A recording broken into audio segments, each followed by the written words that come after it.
Hello students. Today we will start with reproduction in lower and higher plants. As this is a big chapter, I have divided it into parts. So in first part, we will be covering the topics reproduction and its types, sexual reproduction in plants, parts of typical flower, structure of anther, structure of pollen grain, and development of male gametophyte. So let us start with the reproduction in plants. As we all know that reproduction is the ability of living organism to give rise to young ones of their own kind. The importance of reproduction in the life cycle of any organism is continuation of species in the nature. That means to maintain the continuity of life. There are two types of reproduction: asexual reproduction and sexual reproduction. Asexual reproduction is the reproduction where there is no formation of sex cells or gametes, whereas in sexual reproduction there is a formation of sex cells or gametes. These gametes are male gamete and female gamete. So as I told you, sexual reproduction involves the formation of sex cells or gametes, and the offsprings which are formed after the fertilization, they are non-identical to their parents. It involves reduction division or meiosis during the formation of gametes. The gametes which are formed, they are haploid because of the reduction division. Now as we know that any organism before reproduction, it has to attain the certain phase of growth in their life. What we called it as a phase of maturity. This period of growth is called as juvenile phase in case of animals and vegetative phase in case of plants. The end of juvenile or vegetative phase is the beginning of the reproductive phase. And this beginning of the reproductive phase in case of flowering plants is easily seen at the time of flowering.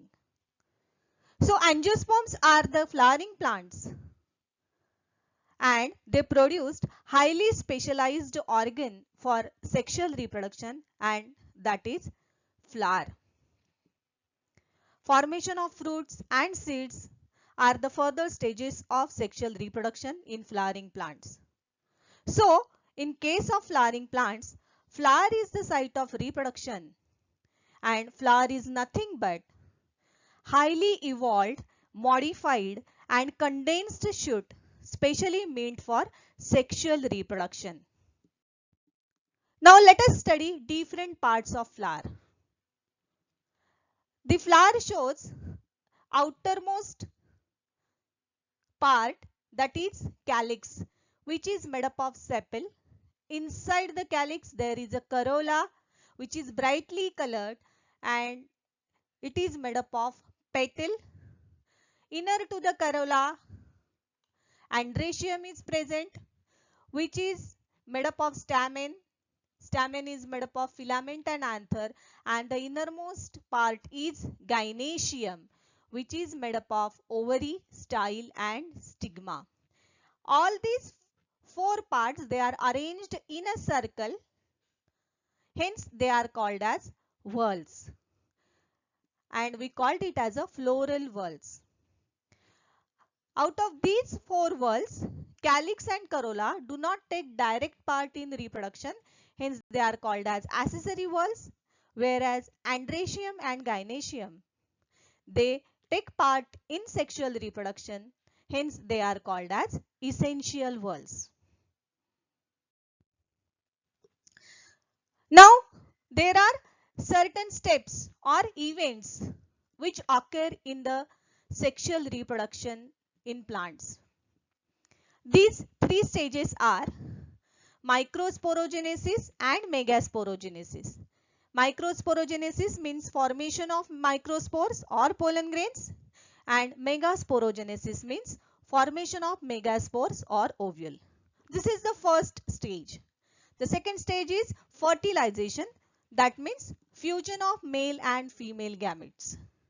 And the third stage is this takes place after the fertilization, and this is formation of fruits and seeds. So we will be studying in detail in the entire chapter all these three stages in detail. As we know that androecium is the male reproductive whorl of flower made up of stamens. Stamens consist of filament, connective and anther.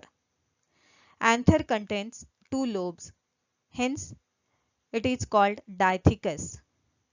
Each anther lobe contains two sporangia, hence it is also called as tetrasporangiate.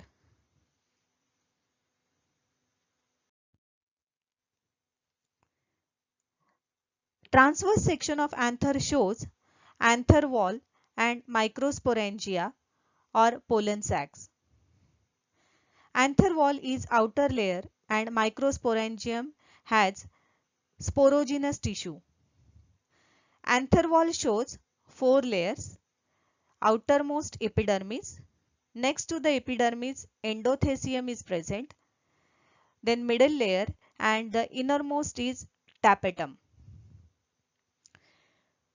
Microsporangium contains diploid microspore mother cells which undergo meiosis to form microspore tetrad, that is 4 microspores. Haploid microspores separate from tetrad. When microspore develop a wall around it, it is called as pollen grain. This formation of pollen grain is known as microsporogenesis.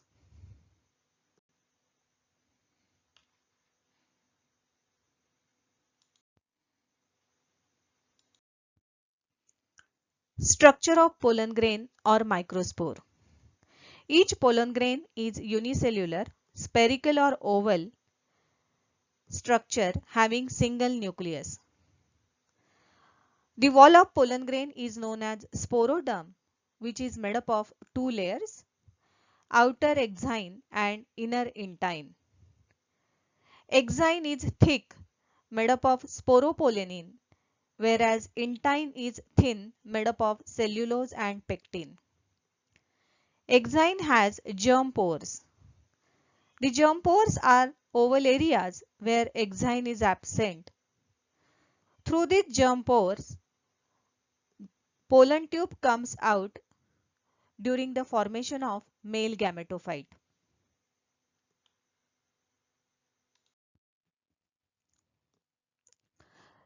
Now, development of male gametophyte in angiosperm.